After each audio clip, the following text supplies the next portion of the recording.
Mokiniai, nesiseka fizika, įstrigai su namų darbais? Ne bėda, tau padės mokytojo Alberto video pagalbos. Šios pagalbos skirtos mokiniams, kurie jau perskaitė Gamtamokslis ugdymas LT išleistą fizikos vadovėlį ir įstrigo su namų darbais.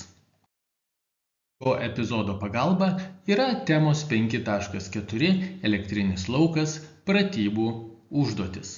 Pradėkim.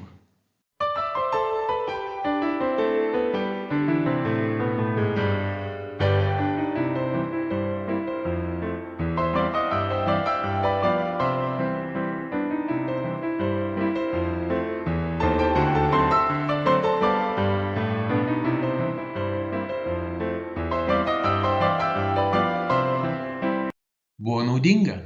Jeigu taip, komentuokite, rekomenduokite, prenumeruokite. Taip pat laukite naujo epizodo apie elektrinę talpą. Taip pat atminkite, kad sunkią minutę jums pagelbės fizika ir mokytojas Albertas. Tuomkart tiek.